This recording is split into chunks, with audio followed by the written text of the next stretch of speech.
welcome to Project School Dad, the podcast where we center the voices of educators, community members, and all those who are part of the community, who want change in the education system for Black and brown children. The Project School Dad podcast is a space to hold conversations about what is happening in education, what has happened in education, and what we can do to change it. Today, I am here with my good brother, Darren Rainey. Darren, can you tell us more about yourself and the values that influence you in the work you do? Yeah. Thank you, right, for inviting me to this space, and I'm glad to have this conversation with you, man. A little bit about me. So I actually got an education through career change, right? Born and raised in Philadelphia. I grew up in the Philadelphia public school system, right? All the way from kindergarten up to 12th grade, eventually went to Hampton University. And I actually served my first 5 years of my professional experience was in the Army, right? And then I transitioned from the Army to the classroom in Wilmington, Delaware, teaching 8th grade reading and social justice. It was my first course that I ever taught. And I went on to teach 9th, 11th, and 12th grade before transitioning to a role as a school administrator. And now I am actually in the higher ed space, still involved with education and teacher preparation, right? My full-time role is as a program manager for recruiting and retaining diverse educators. That's just a long way of saying like everything that I do centers around rebuilding the Black teacher pipeline. I do that at Delaware State University. And, you know, I get to work with pre-service teachers and service teachers and cultivate the next generation of future educators by tapping in with our middle school and high school students to help them see that the power in being in a classroom. So that's me. I'm a husband, father of 3, right? And you know, an educator through and through, man. So yeah, we definitely need you. I also want to use this platform to uplift Black excellence and greatness. Can you tell us more about Melanated Masterminds? Yeah, Melanated Masterminds, man. So outside of my full-time work, Melanated Masterminds is my consulting business, right? Our tagline is we want to reconstruct the hood on an African-centered foundation, right? That comes from, a Jacob Carruthers kind of spinoff of something that he shared where he talked about reconstructing the world on African-centered education, right? So our work at Melanated Masterminds is really to grow pipelines of leaders in Black communities, specifically starting in Wilmington, Delaware. So we, support organizations to cultivate their own leadership pipelines of human-centered and African-centered leadership. As well as work with schools and student groups, right, to help them grow as leaders. So we offer coaching, consultation, and in the future we'll be moving towards a fellowship model. So that's the work that I've done with Melanated Masterminds, and looking forward to kind of expanding that work in the community as well. But very, very much, as you'll see, all of the work that I do in many of the spaces is very much aligned in uplifting Black and brown communities, right? Cultivating like pipelines of leaders, right? Who will come back to our communities to serve with the ultimate goal of liberation. You know what I'm saying? That's just how everything that I do and all of the things that I'm engaged in is through that lens of like, how do we get free, right? Love it. How can we follow it? Yeah, you can follow Melanated Masterminds at melanatedmasterminds with an S.org or at Melanated Masterminds on IG, or just, reach out to me directly at Darren at melanatedmasterminds.org. Nice.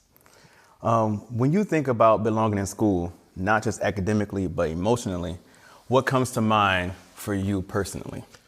Whew. It's crazy when you say belonging at school, right? The first thing that comes to mind is actually like that our school spaces were actually designed, right, in a way in which it's made to feel like we don't belong, right? So when I think about belonging, right, the first thing that comes to mind is how all of the systems and structures are antithetical to belonging, particularly for young Black boys and Black men, right?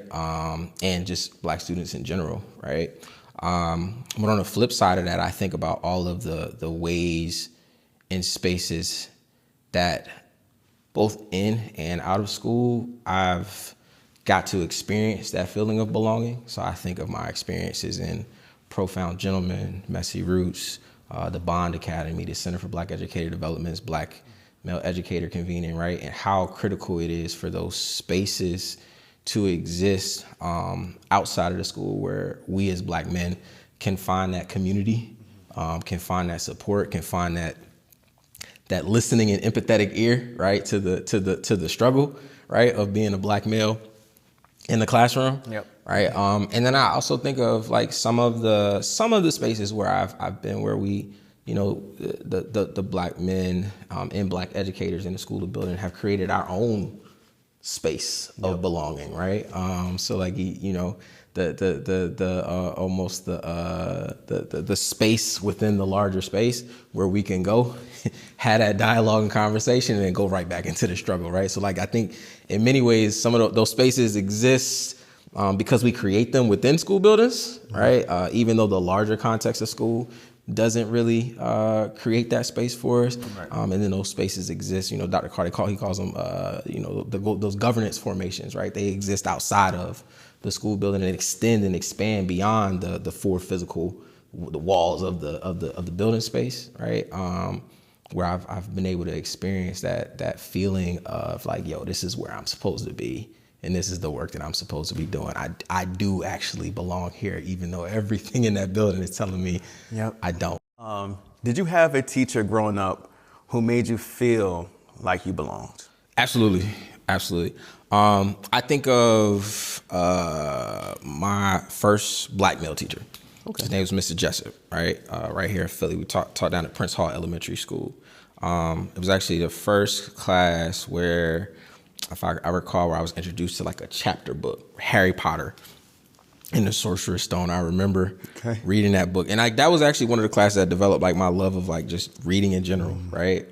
So I think of Mr. Jessup, and he was like cool dude, right? Always he drove. So this is why I remember like this is why like I think Black male educators are so important. Because like even before I even ever thought about getting into the classroom, like my understanding of a Black male in the classroom was like one of the coolest dudes ever. He always wore a suit and tie.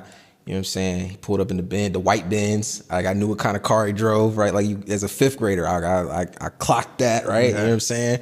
I was like, yo, this dude is cool. Like I kind of want to be like him, right? So ironically, fast forward, 20 something years, here I am, right? In the classroom. So I think of like folks like him.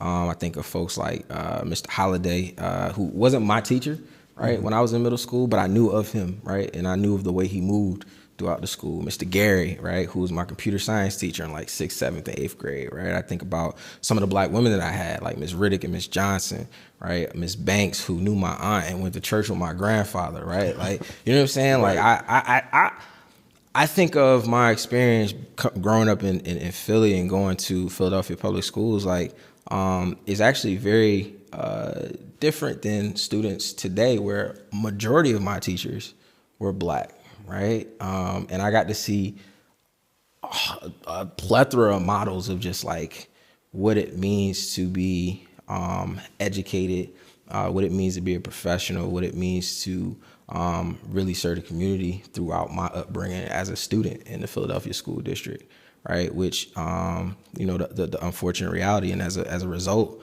of a lot of the policies, particularly Brown versus Board, right? Like a lot of our students across the country, a lot of our Black students don't get that experience, right? Where they're going through their whole K-8 experience with predominantly Black teachers. So, yeah. It's a miss mark, and I'm definitely one of those kids that never really experienced it at that rate.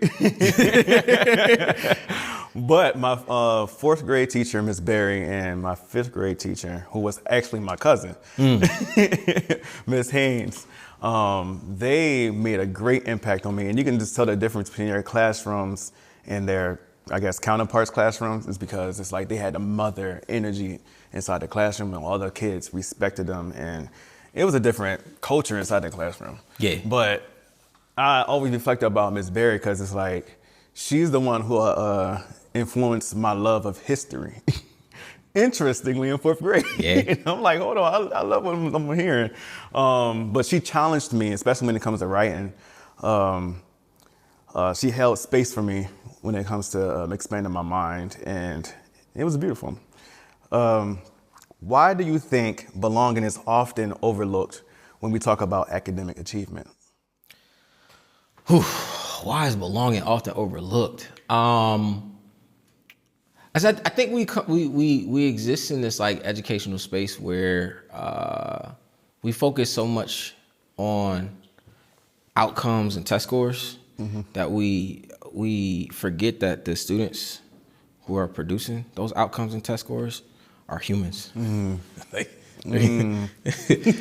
they're For sure. they're little humans with brains and feelings and emotions, and they're going through experiences that like they bring with them into the classroom. Like the classroom is not life, right? For students, right? Life is happening both outside and inside of the classroom. And I think in many ways, right, in this, and I you can blame it on policy, No Child Left Behind, right? That we see that all these that like push for high stakes testing, right? Like, you know what I'm saying? Very much a product of that industrial model of education, like production. What can you produce? How can you be ranked, right, on this hierarchical scale so we can get you into the job force, right? And really decide where you exist in the class structure. You know what I'm saying? You forget that like these are humans. They're not products. They're not numbers. They're not property. They're human beings, right? And you got to be able to engage with human beings like in a way that is authentic, honest, and respectful of their experience, their culture, and what they bring to the classroom in order to be able to motivate them to learn, right? And really tap into the genius and the potential in them. But if you don't respect that as a teacher in your students, or if you don't value it, or if you don't do the work to check your own biases, perceptions, and assumptions, what you will ultimately do is create a barrier to a relationship, which will then create a barrier to learning, which, right, puts us in the cycle. And we're wondering, well, why can't our students read? Well, because we don't have any teachers in the classroom that genuinely care about them as human beings, right? And you got to be able to teach. And you gotta be able to teach. Because that's the other part too, you gotta right? Be like competent in the content. You know what I'm saying? Part of like, and let's be real. Like if I'm a student and I'm in a classroom and not only does my teacher, you know what I'm saying, not really see me fully, but also you can't teach. Right. Well, I always tell teachers, I'm like, these students are way more mature than you think.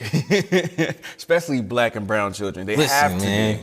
It just happens because it's called part of the culture. Like it's like accelerated matureness where they have to go through, right? So they know when you don't know something, right? And they were challenged you, not just in behavior wise, but also academically. But I tell my students all the time, because when I make a mistake on the board, they're like, Mr. Gardner, that's wrong. I'm like, thank you for telling me, because, you know, like I tell y'all, even teachers make mistakes, right? I don't know it all, you know? So, but you have to be confident of what you're teaching. Right? Especially when it comes to if you want to go by the book or go by state standards, know what they want. Know how the kids can reach that state standard. When I was an administrator, I would talk to students all the time, because if I want to know how a teacher is doing, I can go and observe a class, right? And I can see. But if I really, really want to know, talk to students. It's like, how's this class going? That's good. Students will tell you. Students like, that's a good our one. Students are honest. Like, oh. Yo, they can't teach. Mr. Darren, y'all need to get them out of here, right? That's a good approach. And like students, to be honest, I shared this story. This is like back in 2018. I had a student when I was in I think this was maybe my third year teaching. I had a student who, I used to ask for student feedback, right, on how class was going and how I could improve. Right, and I think this was like some mid-year or end-of-year feedback, and one of the like pieces of feedback that a student gave me was like, "Yo, Mr. Darren, you need to work on your pedagogy." And I was just like, "Dang, First of all, I just learned what pedagogy was like 3 years ago and what that means. So like the fact that there's a high school student telling me I need to work on my pedagogy, right? So like students know, right? Whether or not you're competent and you know your material, they recognize it, right? Like they are I would say masters of reading people, right? Because you got to as a student to be able to navigate school. You got to be able to read people, and they can tell when you walk into the classroom and you're confident in what you're saying, or you a little sketchy, right? Like they can sense it out, they can suss it out, right? And then how you respond to that really tells a lot too, because they can tell when you like, oh, some ego right here, right? And I think that's a misstep of our education preparation programs, because in many ways we teach and prepare teachers with the mindset that like your job is to go in and manage the classroom, right? Your job is to get control. You are the authority, right? And like I think that's an ass backwards way of preparing teachers, right? Because that's not how you build community. That's not how you build belonging, by coming in and saying, hey, everything I say goes, and this is what you're going to do. Get down or lay down, right? Because our children, right, they in many ways, I believe, right, like they strive for freedom. They strive for autonomy, right? So like that's where you get that power struggle. And it's like, oh, okay, you gonna come in here and this your classroom? Give us 6 weeks. We'll see about that. Okay. Right? You know what I'm saying? So like, I think even that aspect in the way how we prepare teachers to enter the classroom and how we are preparing them to build community actually has an impact on belonging, right? Because if you're telling me that I don't have any say in the rules, right, and the rules of this classroom, if you're telling me I don't have any say in what we learn, I don't have any say in how we learn, I don't have any, say in the norms that we establish and how we engage with each other one-on-one, and you're just going to dictate to me what this is going to be, then I don't belong here. This your space. I'm just here because I gotta be. Yeah. You know what I'm saying? That's true. That's not. Yeah. This ain't for me. This for you. Right? Yeah. You got me thinking. You got me reflecting about, because we were cleaning up my classroom on Friday. And I say my classroom, look at that. No, but I was like, I said something about my classroom, and one of my students was like, this is our classroom. I said, once they correct them, I'm like, you right. You are so right. My bad. This is our classroom. So once we're cleaning up, this means I'm not cleaning up your mess. You're cleaning up your mess, because remember, this is our classroom. Yeah, this is right back to that. You're right. This is our space. This is our space. Let's protect. Let's make sure that our space is good. Right? Every time you walk in here, it should feel like you're home. And I think we miss that, right? Like we in some spaces we miss that the classroom should be a communal, to your point earlier, right? You talked about circles, right? Like that's an African concept. The sitting around the circle, right, and telling stories, right? The communal aspect of learning, right? Carter G. Woodson talks about, right, that, or Jarvis Givens talks about that in his book Fugitive Pedagogy, right? When he's talking about Carter G. Woodson and the way in which they used to sit around a circle and he used to teach the coal miners, right? But that's the communal aspect of learning, and one of the things that is very distinct from the communal aspect in which Black and brown African descended communities engage in teaching and learning is this very individualistic model of European Eurocentric education, right? Where you sit at a desk, you focus on your work, you don't look and you don't talk to anybody else, right? Like it's about you and your achievement, right? You got to make it out, right? Like you know what I'm saying? And it's that is very disconnected from the culture that our students come from. And then we wonder why they don't feel like they belong in the classroom, right? You literally are telling me that the way in which I learn at home and the way in which I engage with my community and the way in which, right, like my ancestors have engaged in teaching and learning is not right. It's not the way we do it here, right? So how what do you mean? How do I belong here, right? You devaluing everything that I'm bringing with me to this classroom, and I'm supposed to show up to my best in this space. You know what I'm saying? So I think we really have to think about how we rethink how we do school, because it's in many ways, you said it earlier, traditionally white institutions, right? Like TWI. Schools are very traditionally white institutions, and we in many ways place those ideas of what success are that come from success to traditionally white institutions. We place those same expectations on students who are not white, and that don't make sense to me. All right, so we're going to change gears and get deep into the history behind urban education. Okay. You mind reading that quote? Yeah. So Adam Fairclough writes, being in the field of education and also being a Negro seems tragic. Right? The sentence captures the impossible terrain Black teachers navigated long before Brown versus Board, and it forces us to confront a truth. Desegregation didn't suddenly liberate Black educators. In many ways, it displaced them. So Leslie Fenwick, writer of Jim Crow's Pink Slip, yep. She writes, integration cost Black educators their jobs. And that sentence alone disrupts the story most of us were taught about Brown versus Board. We were told it was a victory, and it was, but often gets left out is the aftermath. Nearly 100,000 Black teachers and principals were displaced. Black schools were closed, leadership was dismantled, and entire communities lost educational anchors. So when we talk about belonging today, we have to ask, what happens when the adults who once created belonging were systematically removed? How do the removal of Black teachers and principals reshape the culture of schools in Black communities? Yeah, I mean, I think you could look just as simple as looking at some of the outcomes for students today, right? I mean, in a general sense, right? A lot of our students are struggling with literacy right now, right? That's one issue. We see, particularly, I'll talk about Delaware, right? Right now, Delaware, Black boys lead in those areas of discipline, right? Being suspended, expelled, right? Removed from classrooms. And I would argue that in many cases, right, the reason why that's happening is because they don't have models of leadership in front of them in classrooms, right? That we once had in our communities, right?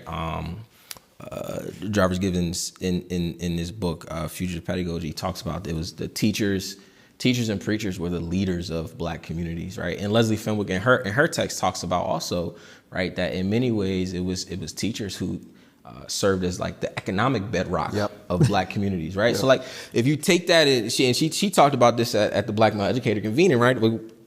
When you take all of those teachers who in many ways were the middle class and served as like the economic foundation of the communities, and they all lose their jobs, right? Not only do you lose access to those models of leadership, but you also lose that economic base of a community, right? Which you then see, I think you can track, right, through the 70s and the 80s, right? Like, how Black communities were impacted, right, by that. So I think that's one thing, right? And the other thing I go back to is W.E. Du Bois. He has his last speech, Whither Now or Why, right? It was almost prophetic, right? Because he talked about, right, like integration and what would come of integration, right? And whether or not when we integrated, what true integration meant, right? Whereas we would continue to uphold Black history and culture, right, alongside of you call it American culture, right? Or would we just fully integrate into being American and lose our Africanness, right? And I think in many ways what we see today is, right, not necessarily integration but assimilation, right? Like we've in many ways assimilated in the American culture, and we've begin to take on values, ideas, and beliefs that are uniquely American, and by, right, definition, not my definition, but by the definition of the folks who founded this enterprise, right, is white, right? Ideas, beliefs, and values, right? So I think, that's been an aspect of that as well, right? We really lost touch with, right, well, I wouldn't say lost touch, but it has been, we've decentered, right? Because it's never lost, right? It's not lost. It's always there and it's always present. But we've decentered who we are, right, as people, right, and who we've always been, and in many ways have kind of elevated those aspects of culture that are alien to us in many ways. So I think that what Du Bois was hitting at, right, was like, hey, y'all, if we go through with this integration thing, right, like we got to add, and he was talking to teachers too, right? He was talking to social studies teachers in 1960, right? Like he's saying like, hey, do we make sure that we continue to search for, seek out, and tell the truth? Do we make sure that we continue to uphold our culture, right? Our history, our lineage, our ancestry, right? Or will we just kind of like dissolve into nothingness and not just become, right, white in like the physical sense, but also become white in like the mental sense, right? And I think that's something we're still kind of grappling with right now. You know what I'm saying? Particularly in education, where the majority of Black and brown students are taught by white educators. 80% of the teaching force, right, is white, and the majority of them are white women, right, who in many ways don't know the slightest about African and African American culture. Yeah, you know what I'm saying? So, but it's all intentional. Oh, most definitely, not by accident. White women were placed in front of classrooms, not to educate the students, but to civilize them. They're more softer, more feminine, and we knew that. Well, not we, but they knew that they'll be able to carry out this agenda for when it comes to civilizing Black students and Black people, period. Because, they saw us as animals. So it's like, okay, so we need to put they call it the white lady bountiful. Whereas we put the white woman in front of these Black children, and she'll be the lead to have them civilized. Yeah. And that tracks, because that's what colonizers have been doing. Yeah. You go all the way back to the Congo in the 1400s, right? Like that's the missionaries, all of them. That's what it's been the same playbook, which is crazy. Ongoing. Yeah, it's the same playbook. All you gotta do is read a little bit, and you realize. Yeah, and I was thinking about before Brown versus Board, 35% of us, we made up the teaching force. Now it's a little less than 3%. Yeah. And then Black men make up 1.3%. So it's like, dang, we actually not even a fraction. 1.3%. So just just those moments or that point is like, what do we do to strengthen the pipeline for Black educators, and how can we be more present for our students? Yeah. And our families. Yeah, I mean, I think we got to go back to like really, you know what I'm saying? I named it earlier, right? Like teachers, right? In many ways, we're seen as leaders in the community. I think we have to have a serious conversation amongst community about elevating the profession of education, right? Like we all know we need more Black teachers, right? And that's everybody know. Like if you don't know that we need more Black teachers as a Black person in a classroom, I don't know where you've been, but like sleeping on a rock or something. Yeah, like you know what I'm saying? But the flip side of that is that we will sit here and tell our children, don't be no teacher. Right? Don't be no teacher. I don't know how you deal with it. I think it's because the part is that teachers are underpaid. And I think people, when they hear underpaid, they think poor, like we literally making nothing. So I'm like, well, that's not what we're saying. Comparatively. Right? When you compare it to what a doctor makes. Okay, right. Like, you know what I'm saying? Yes, we are underpaid. But no, and like teachers, like I think that is a misconception, right? Like that, you know what I'm saying? You don't get paid as a teacher. You do get paid as a teacher. Yeah. Do you get paid enough for the work that you do? No, absolutely not. Exactly. Right. But on the flip side, right? Like the work that we do as teachers, right? It particularly as Black teachers, right? I don't think it can't. Let me be very, very, very intentional with my words, right? Like, it is it's called the black tax, right? Like, you know what I'm saying? Like we do so much outside of what the actual job description of a teacher says, right? You know what I'm saying? That in many ways, right? Like it feels like, and it is, it's not just, it's a feeling. It's, the reality is like we're doing so much that it doesn't get compensated, right? So on the one hand, yes, right? Like the what a teacher makes needs to be increased, and you can actually live a meaningful, right, life as an educator, right? And there are many pathways within the education profession, right, to increase salary. Like you know what I'm saying? I know a couple teachers who make six figures, right? It is, you know what I'm saying? It took them some time to get there, but it's possible, right? You know what I'm saying? Sure. So I don't want us to, like, I don't want that misconception to be shared with our young people, right? Which then keeps them from seeing teaching as a viable profession and pathway, right? And I also, to like that misconception to sit within our families and our communities, which pushes them to dissuade, right, our young people from pursuing teaching, right? Like the impact that you have in a classroom is, man, like I don't think people understand how much power a teacher has. Yeah. Like I don't know if we as a community fully understand and recognize how powerful, right, one teacher, particularly one black teacher in a classroom can be, and the exponential impact that one teacher can have. There's a reason why.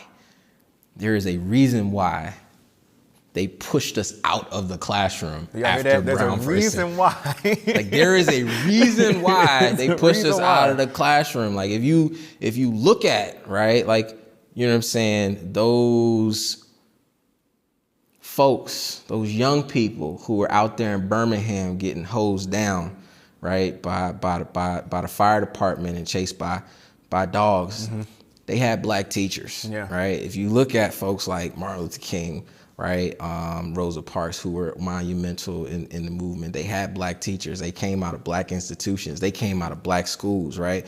When you think about Huey P. Newton and the Black Panther Party, right, like they came out of black. It's a reason why I argue it was in the interest of the United States government, right, to integrate schools, because they were, what the hell are these black kids learning in these schools? Okay. Because the teachers had no other, career to go to because it was all locked out. You go to these black HBCUs and that's it, right? We were not welcome into their white establishments and institutions, so they became teachers. So why not, right? And empower our students. So they like, hold on. These teachers that they have in these schools are actually doctors. And black teachers have been the most educated, the most credentialed back then and still today, right?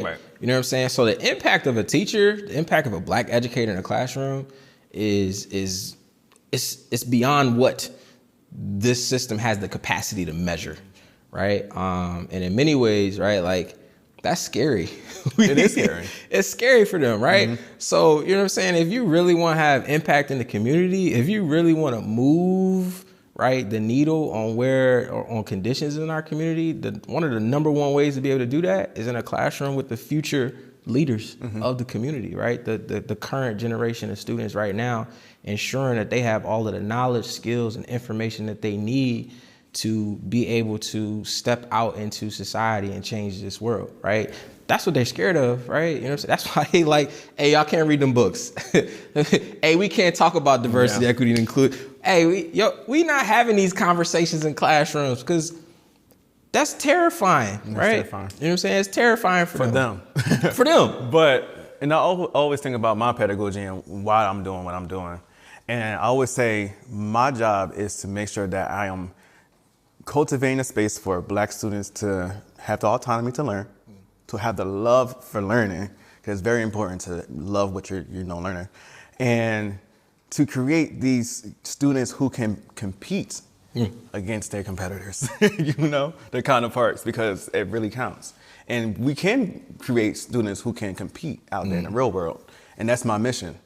Because if we don't make enough of our students to compete, then that's our black economy. I even take it a step further, right? Because it's not just compete, but we need to be producing students who can build. Period. Right? You know what I'm saying? Like I say the thing, right? Compete like and build. Compete and build, right? Like we gotta be able to build and rebuild institutions, right? And if we're thinking long term, strategically, 10, 15, 20, 30, 40 years down the line.